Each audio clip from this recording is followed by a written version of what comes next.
Hello and welcome to Newsbreak Chats. Ako po si Chai Hofelenia, ang editor ng Newsbreak. Ang Newsbreak sa yung mga sumusunod dito, ang investigative section ng Rappler. Pero bukod sa investigative stories, dito nyo rin makikita ang mga explainers at in-depth stories, kasama na ang fact check at inside track. Katapusan na naman ng buwan, ang bilis talaga ng panahon, ano? Kaya panahon na para balikan muli natin ang mga malalaking issue at ang mga malalaking storya nitong nakaraang Marso. Pati na ang mga mahahalagang issue na dapat nating bantayan sa mga susunod na mga linggo at mga susunod na buwan. Sa discussion natin ngayong araw na ito, makakasama natin si Gigi Go. Siya ang news editor ng Rappler. Kasama rin natin si Camille Elemia na may sinulat lang, kagabi lang ito, meron siyang biglang pinasabog, pero mamaya na natin usisain yung storyang yan. At si Aika Ray, nagsulat din siya recently tungkol naman sa Manila Bay. So welcome to Newsbreak Chats. Ladies, lahat babae ulit. Nakaulit na. Oo. Siguro yung unang tanong para kay Camille kasi fresh na fresh pa yung storya, no? Nakagabi mo lang sinulat. Baka merong mga nanonood na hindi nakapagbasa nung storyang binrake natin kagabi at ginawa pa nga nating top story. Ano ba yung major findings sa storyang ito na involving ang isang dating PNP anti-drug operative na si Eduardo Asierto? So basically, ang sinasabi ni Eduardo Asierto, in a nutshell, na kaya siya ang inaakusahan sa pumasok na 11 billion worth of illegal drugs via the magnetic lifters nung nakaraang taon, ay dahil meron siyang binaliktad siya, na dahil meron siyang sinubmit na intelligence report against close friend of President Duterte, si Michael Yang. So ngayon, siyang binabaliktad. So sinasabi niya na 2017 pa lang, meron na siyang nasubmit na letter. Or may na-prepare na siyang intel. Nasubmit niya to late 2017 sa mga PNP officers. Early 2018, nasubmit niya to kay PIDEA Chief Aaron Aquino, who then transmitted it to Malacanang. Kung sino sa Malacanang, hindi niya inaamin, pero according to Asierto, ang claim niya, it was Bongo. Pero so far, wala pa tayong confirmation. So ang kung main sino. point, ang parang main point na nakuha mo from Asierto is, meron akong intel, pinasa ko sa inyo, alam ng Malacanang, pero walang aksyon. Ganun ba yun? Yun ang sinasabi niya, na kung talagang seryoso ang claim niya was, kung talagang seryoso si President Duterte sa fight against illegal drugs, bakit hindi man lang imbestigahan to na may intel report na? Bakit puro maliliit lang yung tinitira, ganyan? Pwede mo bang ikwento sa amin paano mo nahanap or nagawa itong storyang to? How did it come about? Around 2 weeks ago, parang somebody pitched the story, pinakita niya yung document. So, ikaw naman as a journalist, parang wala ka i-dismiss na kahit ano. So, titignan mo lang. Siyempre, you have initial doubts, initial questions, kung totoo ba yung document, tsaka kung anong motive para ilabas yung ganong dokumento. And medyo mahirap kasi si Asierto, we all know, like sa Senate, nagkaroon siya ng arrest order, tapos siya yung kiniklaim. So medyo admittedly, magda-doubt ka kung ano ba to. Pero hindi naman natatapos dun yun. Siyempre, you have to prove or disprove whatever that is. So after nun, we listened to what he had to say. And then, medyo ganun pa rin. Nung sa press conference with select reporters, nandun pa rin yung questions. Pero, ang difference, yung questions mo, you can ask him na para masagot niya. Hindi lang yung dokumentong prinesenta niya. So after nun, nakatulong na yung mga officials, names and dates na nasa documents na, it really existed. Like for example, sinabi niya na nung 2004, nagkaroon ng drug buy-bust sa Davao. A quick Google search will show na it really happened. Various newspapers, ganyan. So nagmamatch. Oo. Tapos ang next, yung mga taong sinabihan niyang binigyan niya, more importantly, umamin na binigyan nila yun. Although, si Bato, hindi siya sumagot sa atin, pero like sa ABS-CBN, sinabi niya na natanggap nga niya. So, lahat yun nangyari.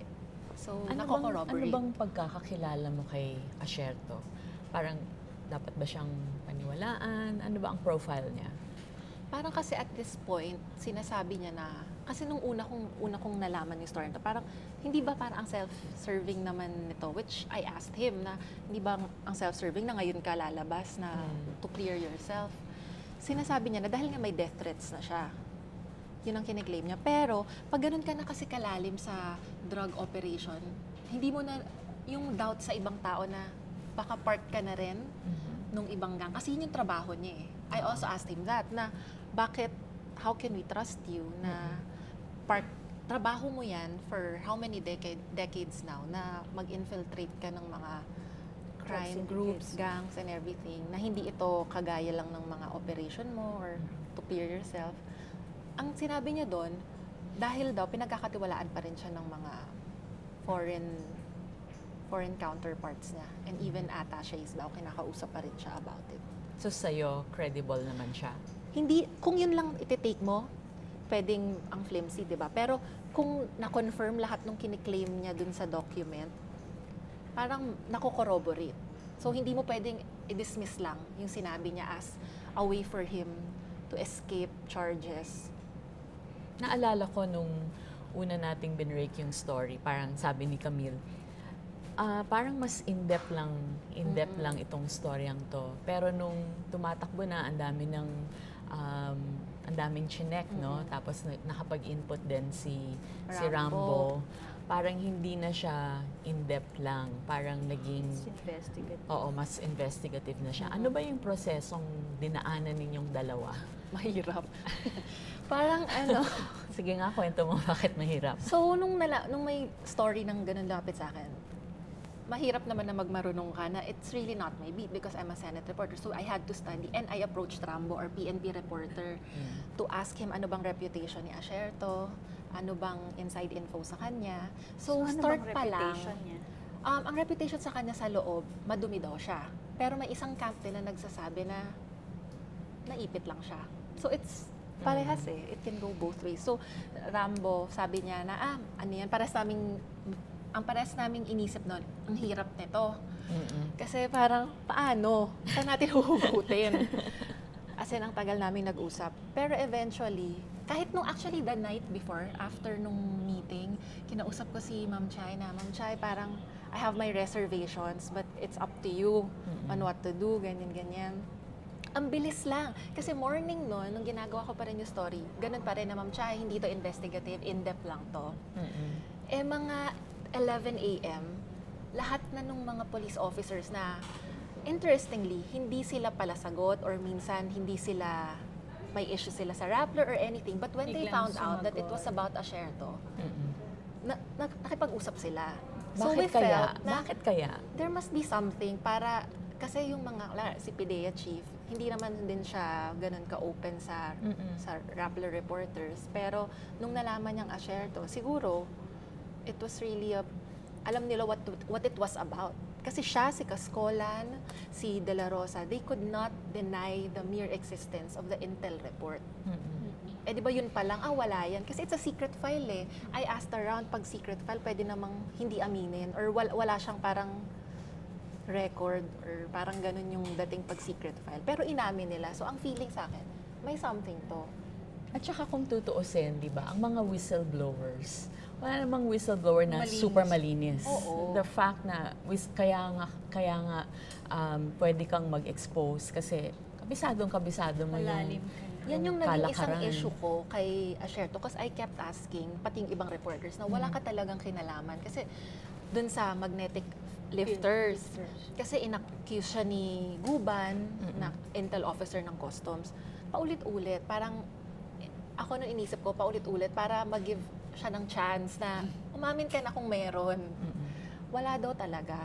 So parang sa utak ko, medyo kaya ako nagkaroon ng ibang reservation. Kasi bakit you're claiming na ang linis mo and all that? Yung sa part na to, hindi natin alam anong mababago. Kasi wala siyang affidavit na binigay about dun sa magnetic lifters pa. Okay. So I feel like it can still change until wala yung affidavit niya. Kasi sabi niya, tight-lipped siya sa issue na yun. Sabi niya, sasagot daw siya sa DOJ. So until may affidavit, yun yung ako panghahawakan kong... If you had more Stand time, ano pa yung kakalkalin mo dun sa storya? I think yung mga yung sinight na mga incidents, like yung sa Davao plant, kung ano yung, Davao plant, Davao Shabu Lab, yung mga nakasite na involvement niya, parang isa-isahin i-check. At Lahat ng sinabi ni Panther. meron din siyang binabanggit na the Davao Group. Meron. Ano ba yun? You mean si Asherto? Oo. Hindi rin niya sinabi directly. Sabi niya, it could be politicians, it could be fellow policemen. Pero kasi pag sinabi mong Davao Group ngayon, ang connotation na sila pulong. Kasi dahil sa link na binigay ni Trillanes. Pero wala tayong solid hawak. Kung Yung ano mga Davao Group ni-report niya ba na, I don't know, incidents na kasama sa Intel report niya, meron bang nagmamatch, nag-overlap dun sa mga binibintang naman na involvement niya? Baka lang they cross Wala. somewhere. Wala kasi yung allegations kay Asherto, recent lang eh. I mean, yun yung focus talaga, yung 2018 magnetic lifters. Yung nabanggit niya sa Intel report niya, citing Panther, the confidential. From past years. 2004, mga ganon. Tinanong ko rin siya kasi yung Intel report niya relied mainly on Panther. Although merong details from past drug operations, more of Panther pa rin yun. So, syempre, alam ko namang hindi niya sasabihin sino si Panther, pero I just had to understand anong credibility ni Panther, bakit natin siya So walang background pagtitiwalaan. na binigay about Panther. Katrabaho ni Michael. Pero Ahente hindi daw, rin. Oo, hindi daw niya masabi kung ano, hindi daw niya ma-describe kasi parang sinulat na daw niyang death warrant ni Panther kuno. So ano ang significance ng storyang to? Parang, although baka nabanggit mo nga earlier na medyo ironic na ang isang pangulo na very strong on drugs, meron siyang drug war, pero ang bagal or wala pang aksyon dito sa ganitong klaseng In fact, Intel he report. almost automatically dismissed the Oo, allegations, di ba? even before this surface. Hmm. Parang in the same event or press conference, clear niya si Michael Yang. As in like, parang two sentences after that, tinira niya si Asherto as drug lord. Binaliktad niya. So, mapapa-question ka rin talaga. So, for me, makikita talaga dito na the drug war is all about the little people. Kasi yung mga pinapatay nga, wala, doubt lang yun eh. Suspects pa lang eh. Makita ka lang siguro, nakausap mo yung isa na, kunwari, drug pusher. May ano na agad sa'yo na may involvement ka sa drugs. Ito, merong Intel report na I feel it merits an investigation. At saka big operation kung totoo, di ba? Ano ang mga dapat na follow-up stories siguro na dapat gawin pa ng media? Gusto kong malaman bakit hindi mabitawan ni Duterte si Michael Yang. Ano ang relasyon ni Michael Yang sa Pangulo? Ano talaga, bakit, I'm sure hindi lang yan 2016. Kasi sabi ni Asherto, nalaman daw niya yung ties ni Duterte and Michael Yang. Campaign pa. Pero I'm sure before that, meron na. And judging from the photos na pinakita niya, parang lumang photos talaga, di ba? The photos with So Duterte they go and way Bongo. back. Pero parang hindi lahat ng media naglabas ng storya. Tama ba? Kasi yung iba rin, hindi nakakuha. Ilan ba kayong inimbitahan? Siguro 8. Pero ang naglabas siguro 4 or 5. 4.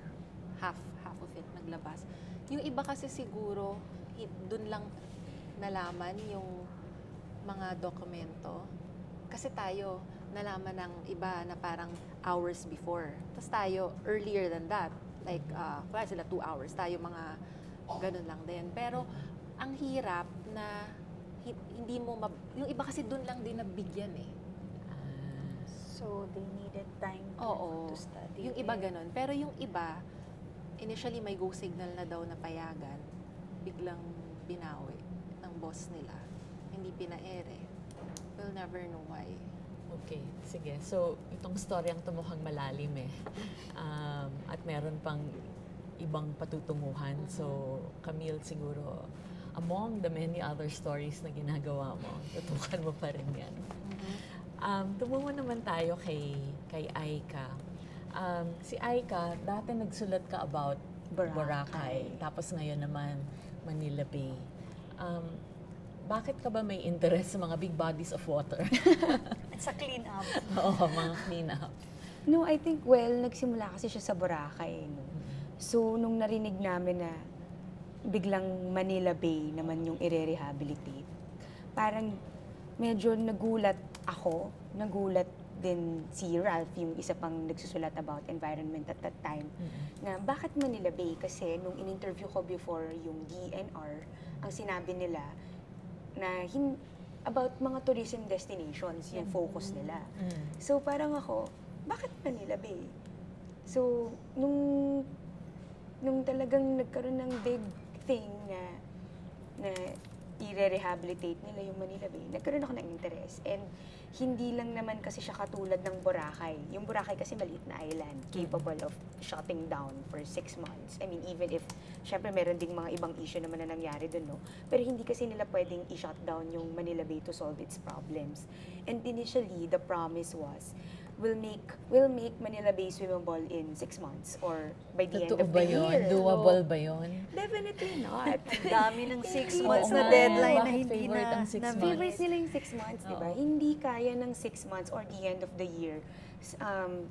Sabi nga ng mga nakausap ko na, nakausap ko kasi yung pati Pasig River Rehabilitation. Ang point kasi ng story is to prove na hindi lang naman yung rehabilitation of Manila Bay, it doesn't mean na Manila Bay lang. Kasi may mga bodies of water. It's a system. It's a system that Yes. drains into it. And sinasabi nga nila ng Pasig River na kami, 20 years na kaming nagre-rehabilitate ng Pasig River.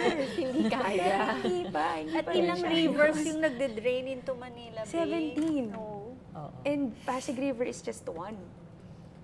And Pasig River, 21% na siya ng wastes na pumupunta sa Manila Bay. So, yun nga, yun sinasabi nila na hindi naman talaga siya kaya by the end of the year. Kung isang parameter lang yung imi-measure mo, baka, pero parts of it lang, but not entire Manila Bay.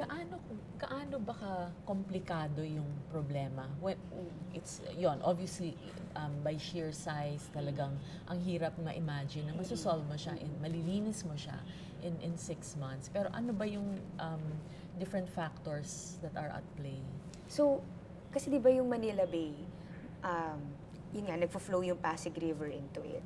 And nasa urban area siya. So, isa talaga sa problems na tinitingnan noong pa na maraming nagde-drain into it na wastes from households, from factories, tsaka mga businesses. So, sinasabi nila na kailangan nating i-improve yung sewerage system. So, yung battle for Manila Bay, hindi lang naman kasi siya ngayon. It started from way back. Yung Supreme Court issued an order saying na the agencies led by DNR have to clean it up. So, yun nga, isa sa mga milestone, kaya part din dun sa mga water concessionaires now, sa pang-issue nila, na kailangan magkaroon ng sewerage connections, yung mga sinuservicean nila ng tubig.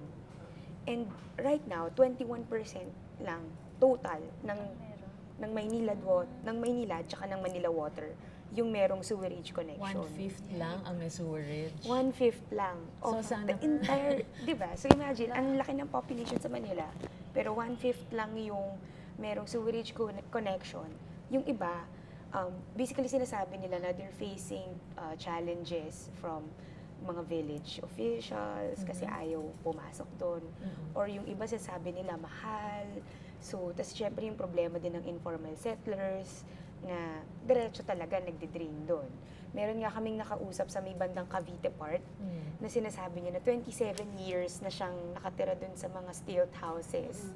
Tapos sabi ko, so paano kayo nag-dispose ng dumi? Sabi niya, wala, diretso lang. May butas lang So daw. parang malaking toilet ang Malaking Manila Bay. toilet ang Manila Bay. So yun, you have yung sewerage system and yun nga, yung mga informal settlers, tsaka yung mga establishments din na diretso rin nagde-drain. So, isa na rin dun, katulad nga nung before na pinasara nila yung Manila Zoo. Oo. Kasi apparently, isa din yun sa biggest pollutants.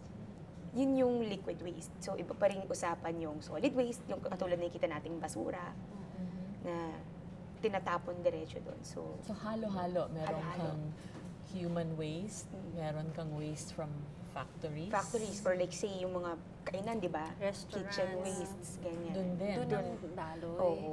So, yun sasabi nila kasi wala nga maayos sa sewerage system. And sinasabi ng DENR na sabi nila sa MWSS, pwede bang bilisan nyo yung pag install by 2026 ata yung gusto nila. But the original agreement, based on the concession agreement, 2037 pa. So parang gusto nila mapaaga. 2037.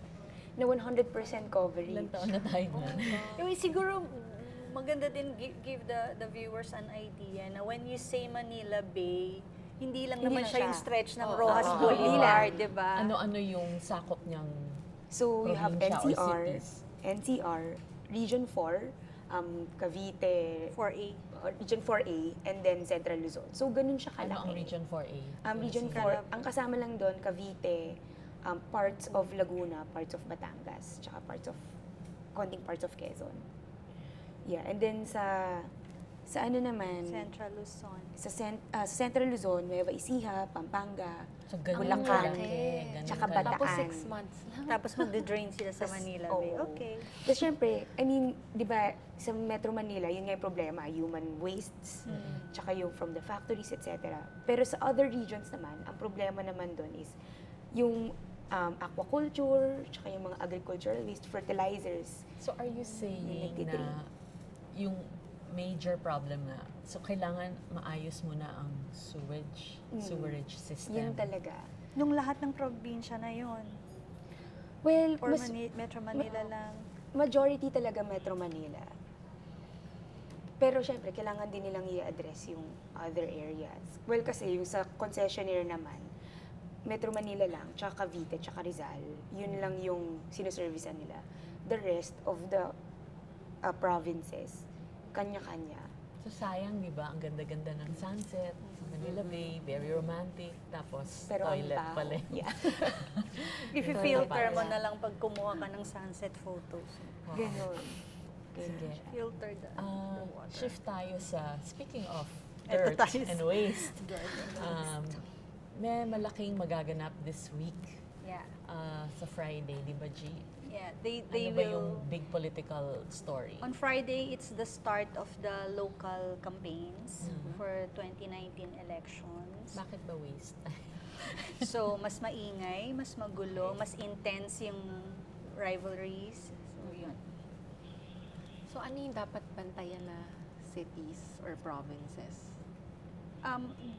Yun nga, lagi kong sinasabi is depende kung anong gusto mong tingnan in relation to the national policy. So halimbawa kung interested ka doon sa anti-drug war ng gobyerno, titingnan mo yung mga provinces where there have been a lot of killings, and titingnan mo din yung nasaan yung mga deaths under investigation.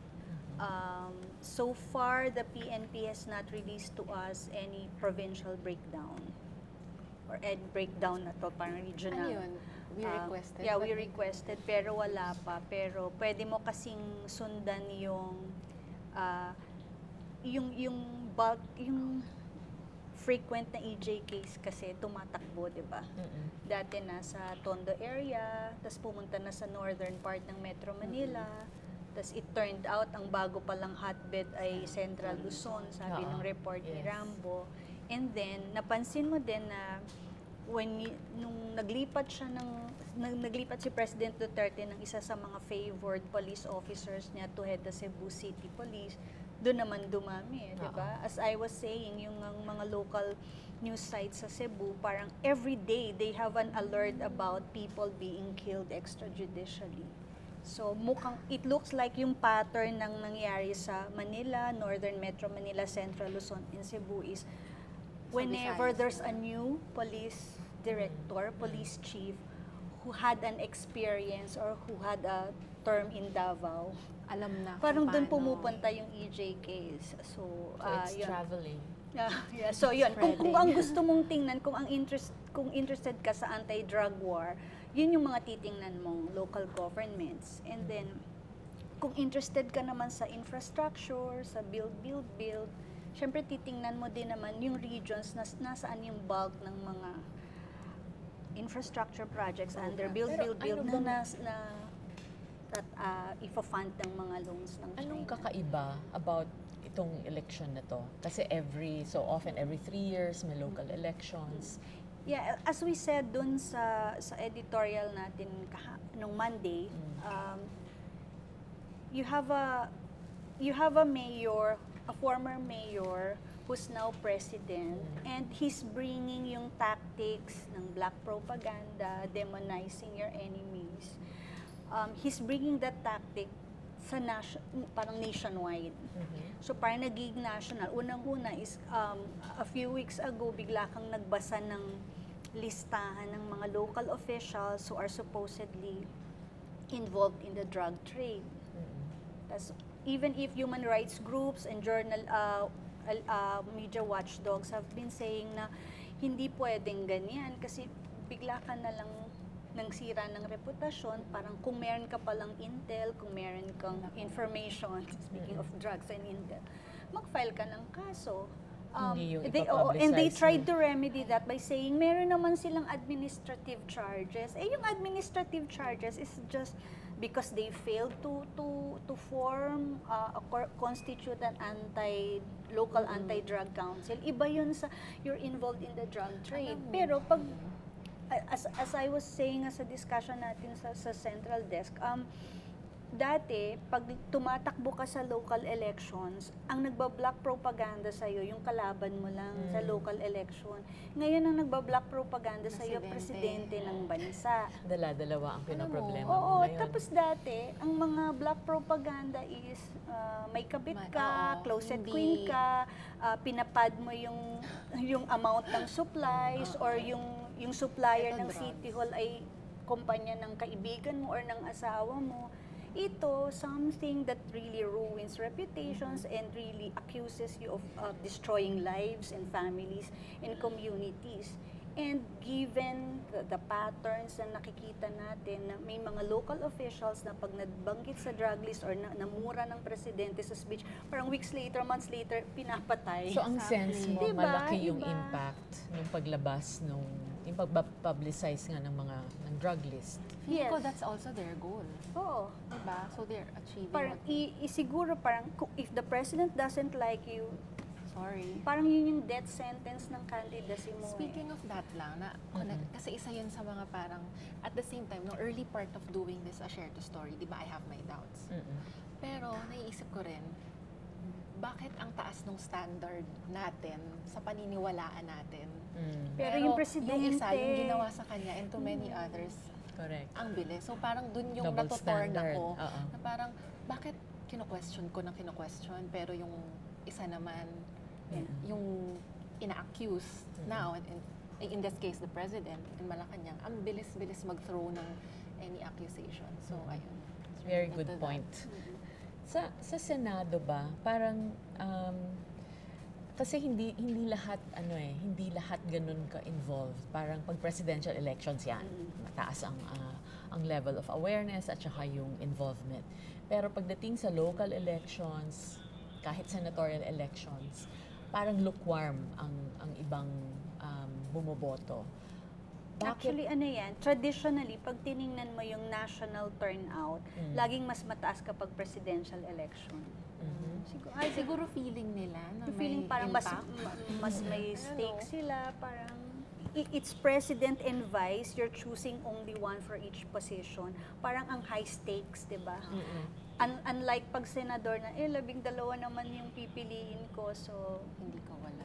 And then sa local kasi, wala kasi tayong, siguro hindi lang natin natitingnan ng isa-isa yung turnout ng locals. Pero sa locals kasi mas involved yung tao, mas intense. Direct kasi yung effect sa kanila eh. Oo, totoo. Sinabi ko rin dito or sa Rappler Talk before na, dito, Newsbreak Chats when we discussed Cebu before, that ang mga tao is okay, I support the president, so I may vote for his national candidates.